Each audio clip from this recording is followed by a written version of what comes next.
Aqui está.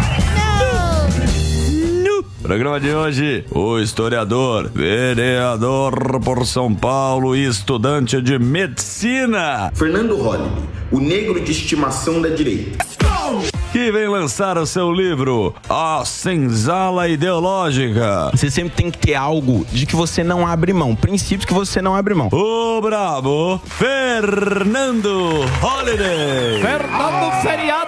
Ô, louco, bicho. Essa fera.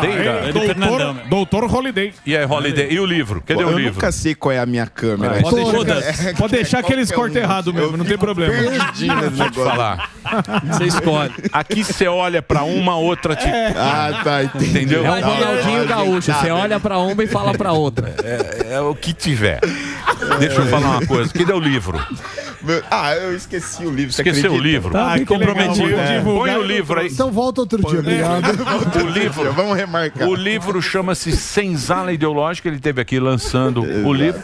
O Holliday está à venda aí em todas as livrarias para você, Senzala Ideológica, para quem quiser comprar o livro do Fernando Holliday. Exatamente. E aí, quais são as novidades? Pois é. Você abandonou a política? Eu dei um tempo agora, sabático. né? Não serei candidato esse ano, não pretendo mais ser vereador. Tô seguindo na minha carreira de medicina, mas... estudando medicina, né? Mas não quero abandonar a política no sentido de comentar sobre política, né? De falar sobre política. Inclusive, na minha página esses dias aí, fiz uma cobertura intensa sobre as eleições da Venezuela e tudo mais. E a ideia é seguir nessa linha aí pelos próximos Mas aí 2 anos. você se ferrou, né? Por quê? Não. Porque Você tava os Leonardos. Os Leonardo? Quem são os Leonardo? Leonardo. Não, você teve lá Te derrubaram. na polícia que te derrubaram, né? Pô, foi ameaçado. Na ameaça. Você é louco, meu. Andou Pô, com você não colete, lembra? pô. Você esqueceu? Eu não esqueci. porra, eu Colete, não esqueci. o colete e o você diabo, Entendi. compadre. Não, é verdade. Porque o negócio foi o seguinte, né? Eu denunciei um esquema de corrupção que envolvia emendas e tudo mais. Denunciei para o Ministério Público. Participei de uma ação controlada que era meio que você finge, né? Participar do esquema para poder descobrir mais coisas. Só que aí você tem que gravar as pessoas. Tudo era para ser sigiloso, né? Mas, claro, como tudo no Brasil, acabou na imprensa. E aí, por conta disso, vieram as ameaças. Eu andei com colete por 1 ano. Sim. Mas a escolta eu ainda tenho, da Guarda Municipal Sério. de São Paulo. Por E conta isso não deixou você arrependido de falar, puta, onde é que eu fui me meter, cara? Eu acho que o arrependimento não vem nem tanto por conta das ameaças e tal. Porque se tivesse dado em alguma coisa, Deu nada. pelo menos valeu a E pena. não deu nada? Nada. o esquema continua. A hora serviu só pra você ficar correndo risco.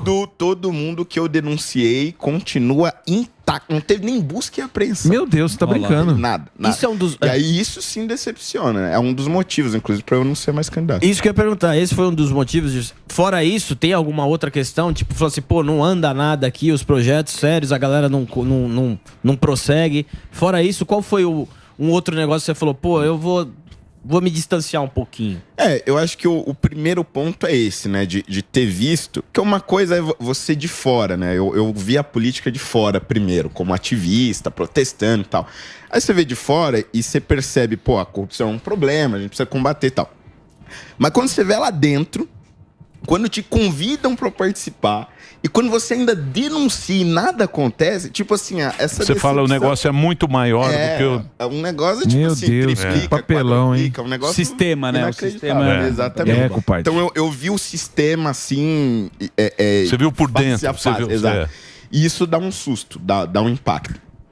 Agora, um outro problema, aí já foram as minhas decisões erradas. Eu acho que eu entrei na política muito jovem e cometi muitos erros em pouco tempo.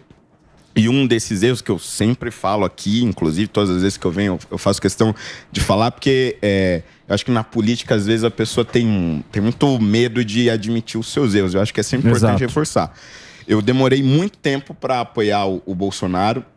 Fiz críticas a ele que hoje eu considero muito injustas, etc. E eu acho que se eu continuasse direto, assim, tentando sempre uma eleição, sempre um mandato, a imagem que eu passaria é de um oportunista. Então, mas mesmo. deixa eu fazer uma pergunta pra você. Deixa eu fazer uma pergunta pra você. Como tem muitos, né? Eu quero evitar essa... Então eu vou fazer uma pergunta pra você agora. Pessoal. Esse negócio Porque o que acontece é o seguinte: a esquerda trabalha muito bem em taxar os outros, em meter a pecha rotular. no cara, rotular. Então o cara que é bolsonarista hoje, primeiro o cara de direita é bolsonarista. Não importa. Não importa. É direita, é bolsonarista, é gado. Se você tiver um pensamento assim mais à direita, que não seja muito coletivista, que não concorde muito com essas coisas, você é bolsonarista. Se você é bolsonarista, você é genocida, negacionista, você é negacionista, você é mundo quadrado lá, terra plana, você ultrapassado. E você é a pior, ultradireita, você é a pior escória que existe. Você não acha que foi isso que aconteceu com você? Como assim? Você diz eu digo de você ser um cara de direita, de entrar naquele dos direita que entrou. E a esquerda viu o negócio do Bolsonaro e falou: pá, você é não sei o quê, você é fascista, você é tal, nazista. E ele ainda tem o Capitão do Mato, que é um negro que não pode ser de direita. Eu acho que isso tem, no meu caso mais especificamente, tem muito a ver, inclusive, com o título do meu livro, né? Que é a senzala ideológica. Porque o sujeito, ele acha o seguinte: bom, se você veio da periferia, se era pobre e é negro, no meu caso ainda bissexual, ou seja, você está dentro das principais minorias, você obrigatoriamente tem que defender isso aqui. Se eu não defendo, então eu sou taxado de tudo que é pior possível. E mesmo antes de eu estar com o Bolsonaro, já era taxado de bolsonarista, né? Porque a ideia era, eles acreditavam, né, que o Bolsonaro ia acabar sumindo, não ia ser uma liderança consolidada.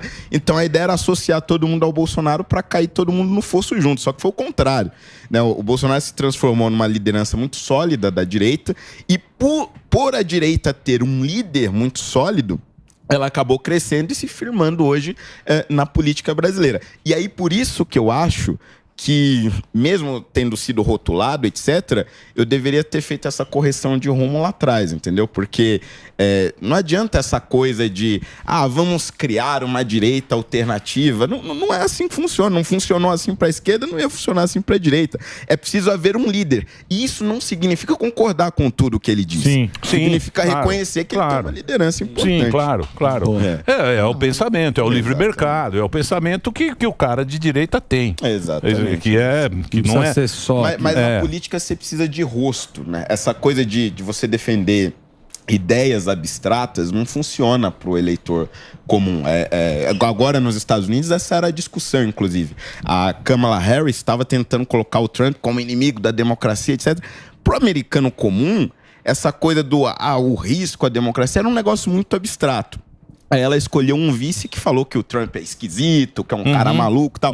Ou seja, um negócio muito mais objetivo. Então, essa coisa de você tentar tirar a persona não acaba funcionando. Eu acho que esses caras, a semântica que ficou complicada, por exemplo, o Maduro agora ele luta pela democracia. O Maduro é de direita. Maduro é de direita. Maduro é de Você vê direita. o Maduro, você vê o Maduro falando, não, democracia. Ele é conservador. Democracia. É muito louco, Eles é muito louco criar o que um novo fizeram. rótulo, Então, mas o que fizeram com a semana? As palavras sentido. ganharam outro sentido na. Perderam a força. Isso aí. Eu vou fazer o break. O break não perdeu o sentido nesse programa. Jamais. Ele sempre vai ter o mesmo sentido. O Instagram e o TikTok. Fernando Holiday. Aqui na programação, o livro dele, muito legal. Eu ganhei o meu livro com a assinatura, chama-se Senzala Ideológica. Fazer o break, Reginaldinho. Pois não, gordão. Ô, Holiday, como que fica essa questão? A gente tá falando assim, a esquerda ela é unida, a direita, cada um quer ter o protagonismo.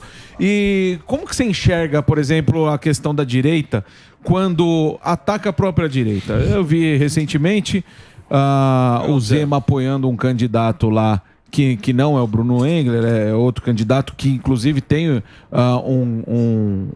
um filiado do Novo como vice, que estava no mesmo palanque junto com o Calil. Criticaram o Zema, colocaram o Zema, olha aí como que ele é um cara da esquerda, ele nunca foi de direita. E a gente sabe como que é, inclusive ele apoiou com ressalvas o Bolsonaro.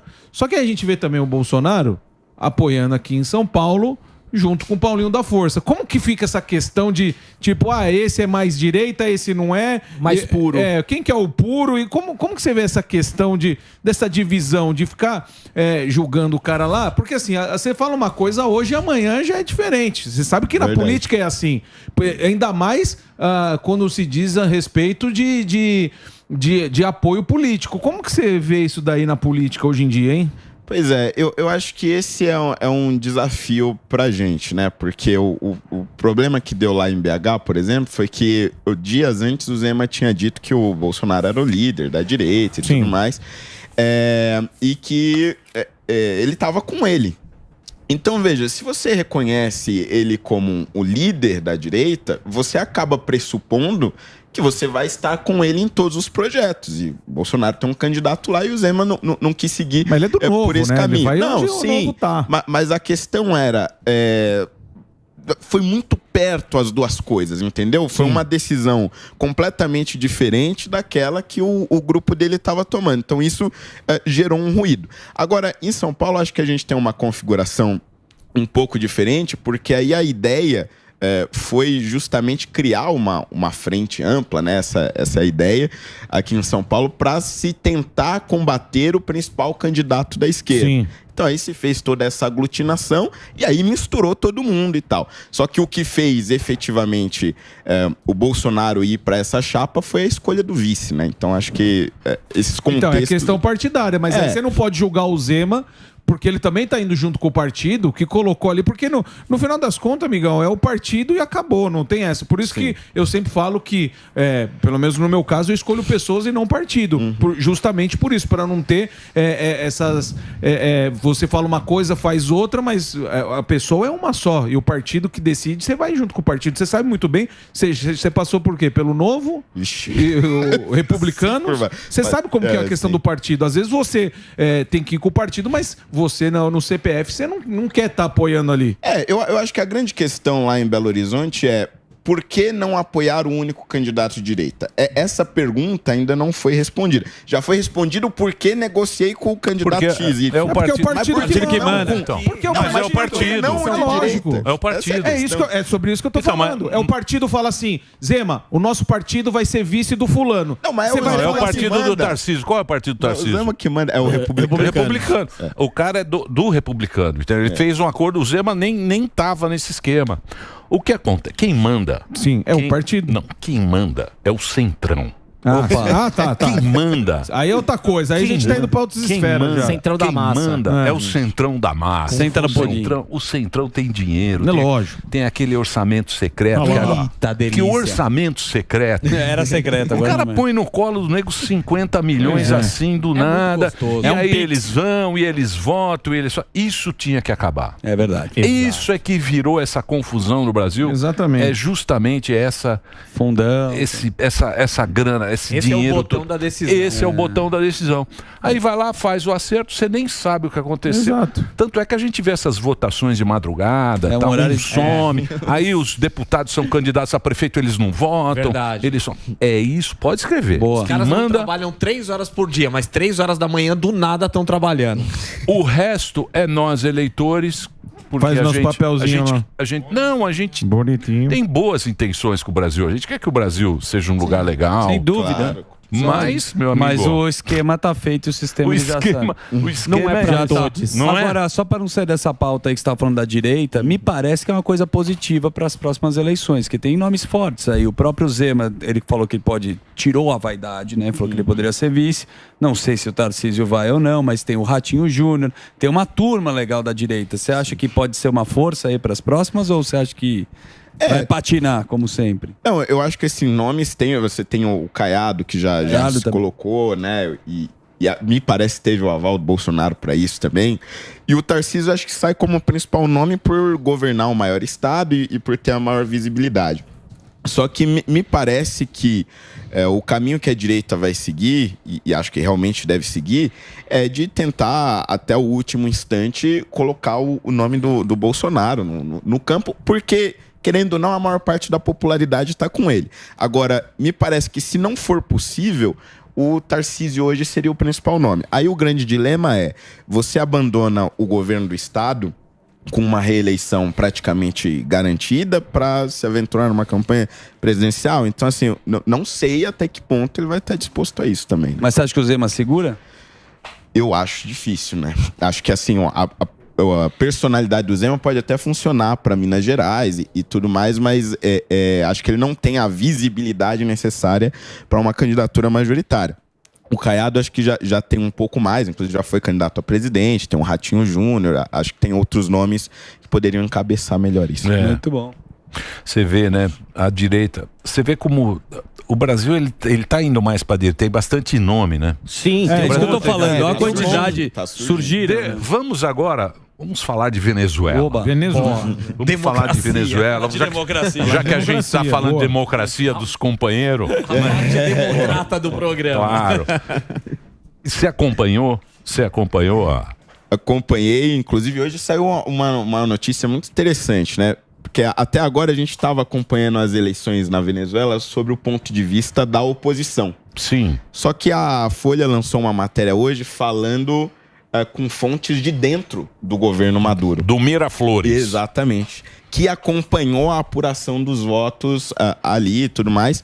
E parece que foi o seguinte: o Maduro ele realmente organizou uma campanha que fosse para ser democrática, porque ele achou que ia ganhar. Esse foi o primeiro ponto. E organizou dessa forma porque queria que os Estados Unidos retirassem as sanções econômicas da Venezuela. Que era um dos pontos do acordo que eles fizeram em Barbados. Exatamente. Bom, então fizeram. Acontece que quando começa, e lá os votos são transmitidos pela internet, né?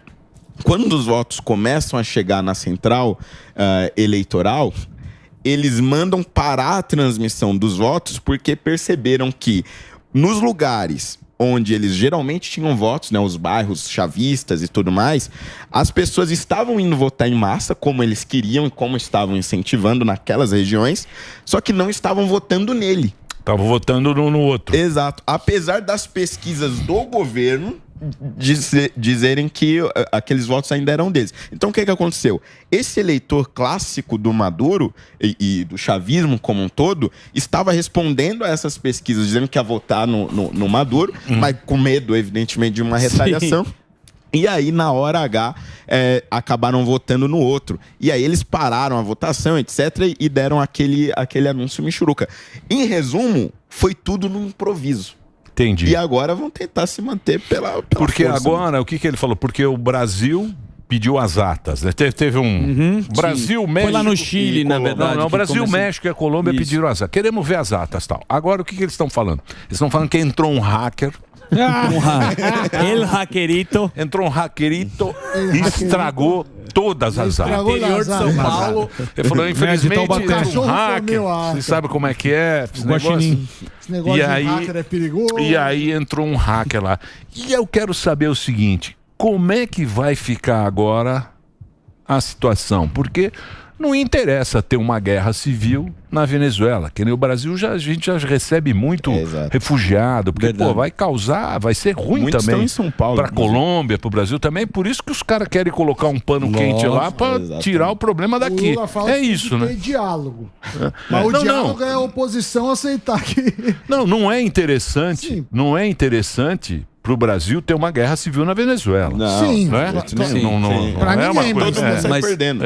Mas o ponto é o seguinte, e essa era uma dúvida que eu tinha até bem pouco tempo atrás.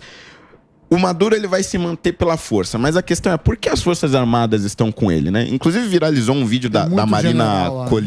Corina Machado indo atrás dos soldados, né, que estavam reprimindo manifestação. Era um vídeo antigo, mas viralizou de novo.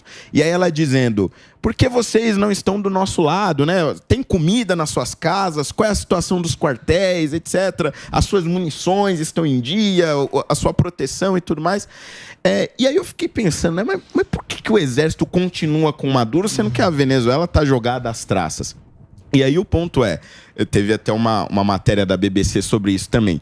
O nível de corrupção na Venezuela aumentou muito, né? No ranking da Transparência Internacional, são 180 países listados. A Venezuela está em 177º, ou seja, número 177 de transparência, ou seja, corrupção máxima. E os caras, no comando do exército, passaram a ganhar muito dinheiro. Tem 2 mil generais. Ah, a turma Ele tá tem recebendo. 2 mil generais. Tem mais general lá do que... Tem bônus pro general. Exatamente. Mas você acha que é a teoria da conspiração quando eu falo que a força militar da Venezuela tá ligada com a Rússia, Grupo Wagner, às vezes viraliza uns negócios falando, não é possível, com a China, realmente tem um apoio desses outros países? Assim, coisas que os especialistas, né, em política latino-americana dizem que com certeza tem são agentes do exército cubano. Porque o negócio é o seguinte, você tem os comandantes do exército ganhando muito dinheiro, inclusive com o crime organizado na Venezuela e tudo mais, só que isso não significa que você vai manter a base coesa, né? O soldado lá não tá pegando milhões e enfiando no bolso. Então, esses agentes cubanos do exército cubano usam as táticas cubanas de manter a ordem no exército ali, com base na ideologia, com base na rigidez, mas também com base na espionagem da vida dos caras, Então, mas monitoramento da Tanto família. que todo opositor é preso. Mas agora tem os mercenários. Né? Então, isso que eu os falei. Estados Unidos Foi o que eu falei. Mas quem começou com isso foi os Estados Unidos, que é os Blackwater, os Blackwater. Mas é mesmo? Tem os, claro, tem mercenário. O que mais tem hoje em dia é mercenário. Agora, na Venezuela, esse os Wagner. Esse então, é o falei, risco. eu perguntei pra você. O risco na Venezuela agora também é esse, né? Dos grupos mercenários crescerem lá e gerar essa guerra civil, que aí seria ruim pra todo mundo, né? Aí acabou mesmo. Aí virou uma bagunça. Tá certo. Olha, que papo, hein? Foi bom? Foi bom. É melhor esse você papo. ficar Pode voltar pra Foi fora dos Estados rápido Unidos. Doutor Fernando. Quando você volta aí? Fala Combina dos com a Estados Paulinha. Combina com a Se Paulinha um quiser, dia eu tô aqui. pra gente fazer vamos fazer um... Só Estados Unidos. Traz o livro. Um pânico internacional. Nossa, eu tinha tantas São coisas pra falar dos notícias. Estados Unidos, nem falei. Doutor Fefe. Pânico Connection. Pânico Conexão, notícias internacionais, trazendo aqui ao lado de Fernando Holliday, essa figura fantástica. Agora, um médico, uma pessoa maravilhosa. Estamos aqui. Fernando Holliday, muito obrigado pela sua participação no programa de hoje. Doutor Fernando. CNN News. Daqui a pouquinho, William Vac estará aqui trazendo para vocês todas as informações da noite. Muito obrigado à nossa direção, Diego Delari, essa pessoa fantástica, Paula Kraus e toda a equipe desta emissora. E vocês ficam agora com programas maravilhosos. Gostou?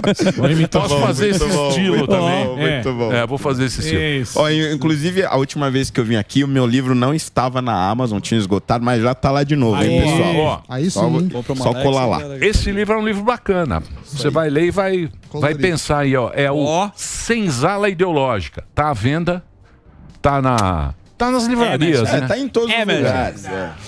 Mas na Amazon agora voltou também. É isso aí.